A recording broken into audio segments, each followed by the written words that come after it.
Do you love basil and cherry tomatoes together, or tomatoes with your basil? Hi, I'm Nancy with Cooking with Nancy O. This is my husband, Rick. Morning. He's going to be doing some of the prep work for me today. We are going to make a tomato and cheese tart. And the cheese we're using is going to be an herbed goat cheese, or you can use an herbed cream cheese. So either way, but we're going to show you how to make a little tart out of this. But first, I want to talk about all these beautiful ingredients that came off our tower. We have, well, let's start with the basil here. This is 3 different types of basil. We have an amethyst amethyst basil. We have a sweet basil and a large leaf.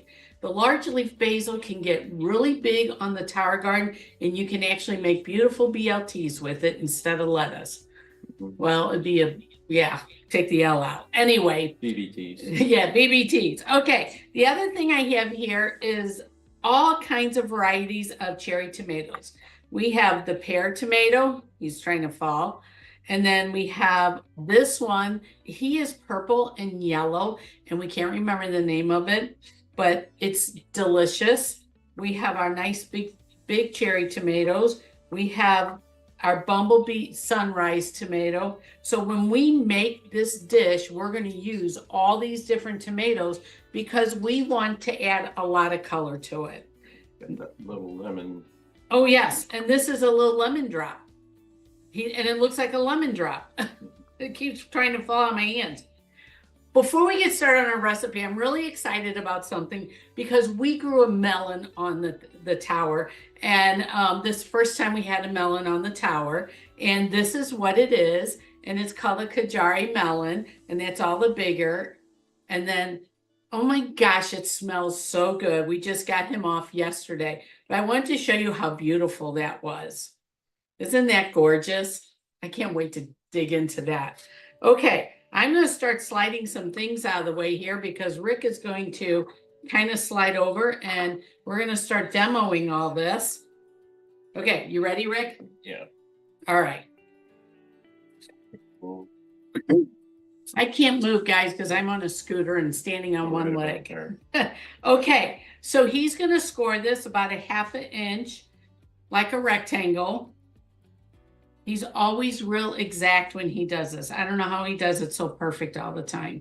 He says it's the presentation, right? Yep. As long as it looks good, it's got to be good. See, and I think the messier it is, the better it tastes. Okay, now he's going to take the fork and we are going to poke that all the way through because we don't want that. This is puff pastry. I didn't even tell him what it was. Yeah. You didn't even stop me. This is puff pastry, and this is 1/2 sheet because we're demoing 1/2 recipe. I'm sorry about that, guys. We can't eat 2 full recipes, so we're cutting the recipe in half. The directions for the full recipe are in the description. And anyway, back to the puff pastry. We are putting the holes in it so the inside doesn't puff up, but we want the outside to puff up and make a little ledge on there. Okay. Oh, cheese. Cheese. And we got where's the tomatoes we're using? I have them over. Okay. Bring them over. All right. So this is the goat cheese. We like goat cheese. You can use the herb cream cheese.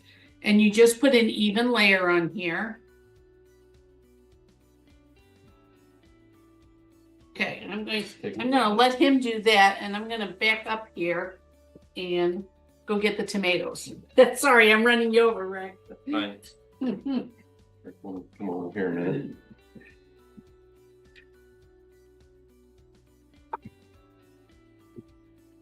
Okay. We'll spread it all out. Try and get it pretty even. Just go up to where we scored the edge at. And make it at room temperature because then it'll spread better for you. Look at how good that looks. So you're going to be using for your recipe about 5 ounces of the cheese. You're going to use about a pint of tomatoes, which I don't know, that one we made might need a little more. After it's done cooking, you have the option of adding basil, parsley, olive oil, balsamic vinegar, any other seasoning you want. We chose basil because we love basil. Basil grows so beautiful on the tower, and we grow so many different kinds that it's fun putting the different flavors on there. There you go. All yours. Oh, all mine. Okay, so I'm rolling back in the picture here, and I am going to put the tomatoes in. All different colors. Oh, wow, look at this, Rick. I know. It's so beautiful with all these colors. Look at I'm gonna just put those on top of everything. I mean, I'm adding the big guys first because then I can squeeze the little ones in around it. Whoa. Look at how beautiful. So when you add the tomatoes, you want the cut side up. Now we got a bunch of the little lemon drops I'm gonna fill in with. Because those you can drop all down. But you guys don't have to have all different colors. We just grow a lot of different colors. We plant seedlings, and so does our daughter. And when she has extra seedlings, we just pull big pots out and we put all these extra tomatoes in big pots, don't we? Yep. Okay, now we are going to put this in a 425-degree oven, 20 minutes? Yeah. Is that what it took? Yeah. And the edges are going to puff up, and the bottom's going to stay flat. Okay, you want to take that out of the way? Check it about 15 minutes. Okay, so you want to check it after about 15 minutes because the puff pastry will burn easily. Now, remember I told you we made a half of one already? Voila, that came out of the oven fast. Okay, there you go. Okay, so this is what it looks like cooked. Isn't this beautiful? Did you add salt and pepper to it yet? No. Okay, so we're going to add a little salt and pepper. I had to double check to see if he had done this already. We're just going to shake a little bit on there because there's so many different flavors in there. And some pepper. Doesn't look like there's any coming out, so I better stop. And then we took the small leaves off of the basil plant, and we're just going to lay those all around. And what we're going to top it with is a balsamic glaze that we got from, we bought that just the way it is from the store. Mm-hmm. And it's a delicious glaze that we like making our caprese with. So is that enough for you? Yeah, that looks good. Doesn't that look delicious? Oh my gosh. Did you get a fork to try this with? Small. Okay. And then I'm just going to glaze it a little bit. Have to get a scissors to cut it here. It's right in here, babe. Yep. Look at how beautiful.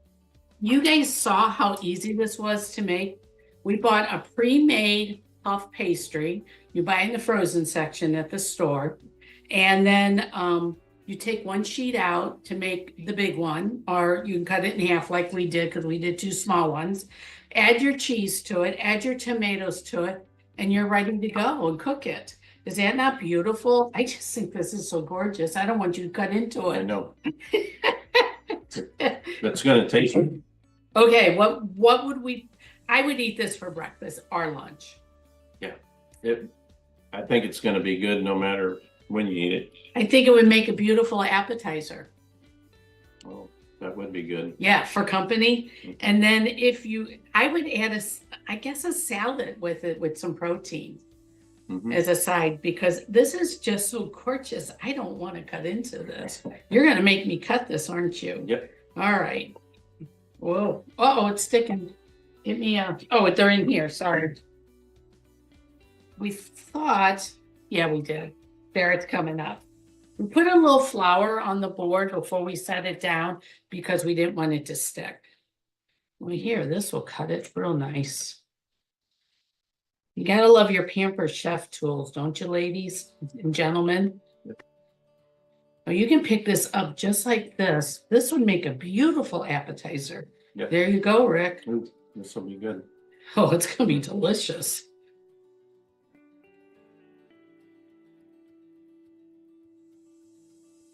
There's nothing better than a really flaky crust. And I grew up in, my mom always loved going to the German bakeries, and she bought apple strudel with a flaky crust. It was so delicious. That Is it good? Really good, yeah. All right. Oh, That tastes totally different than I thought. That is wonderful. Mhm. That herb cheese in there is delicious. Yeah. Oh, wow, guys. You want the big one now? Sure. In- No, that's. No, he's trying to grab the big. Okay, guys, do you see how easy this was to make? This would take no time for company. I would definitely serve this for company. That was easy to make, Yeah. fast, quick. You could even have your kids make this and it would be a big hit. Yeah, should have threw a few more tomatoes on it, but I think Well, the other one. We'll have is- more. Yeah, Yeah, it had enough tomatoes for me, but like Rick said, more tomatoes would be great. Now we only added basil tart. You can add parsley to it also. You could drizzle it with olive oil if you want it. I really like that. This is a balsamic glaze. I like that on there for something different. Guys, this is a slam dunk. And with the holidays coming up, oh wow, you cannot go wrong taking this somewhere. I don't even. Yeah, this has got to be my go-to for the fall this year when I get invited to a party. What do you think? oh yeah, and it'd be nice to just make them into small sections, that way you get the flaky crust with every bite. But could you shape it into a jack-o'-lantern? Yeah, you could And- make shapes out of it and probably Into a Christmas tree? Mhm. Guys, you hear what I'm saying here? This is an easy recipe to do that with. You could easily make really cute holiday things. You can make little round ones with little round cookie cutters, make them look like ornaments. Mhm. Uh-oh, I'm getting off track here. What if you did this with the cream cheese and then put the pepper jelly on it? Oh yeah, with pepper jelly. Stop. He's being really bad here, guys. This recipe is so good. There are so many things you can do with it. I challenge you to make this recipe and be extremely creative with it. We have the fall coming. You could shape it into a leaf and take it to your Halloween parties, your Thanksgiving, everything. You could do so many cute things with this. And this dough was really, our puff pastry was really easy to work with. So if you try it, please let me know or send me a picture. I would love to see your creativity on this one. What do you think? Oh. Yeah, send the samples for us to taste. Oh, all right. He's all about the eating. Okay, guys, I haven't figured out what I'm making next week because we have so many tomatoes, but we also have fall coming where we have to start getting into some other type of vegetables. So we'll come up with a real creative thing for you for next week. And then you guys be safe and take care of yourself. And we'll see you then. Bye. Yeah, bye. And the recipe where it's Yeah. in the, they can get that. It's in the description. Description. Here, you want that one? Sure. This is really good. Oh my gosh, Rick. Did we do good? Yeah, that's so easy. Oh my gosh, I can't believe how easy it was. Look at this. That's the best part. Oh, the kids are gonna love this. Yeah, Wow. that is great. Phenomenal. Mhm. Oops, I squished him. That could be a whole piece. Okay. Yep. All righty. Another good one. Oh, I'm impressed.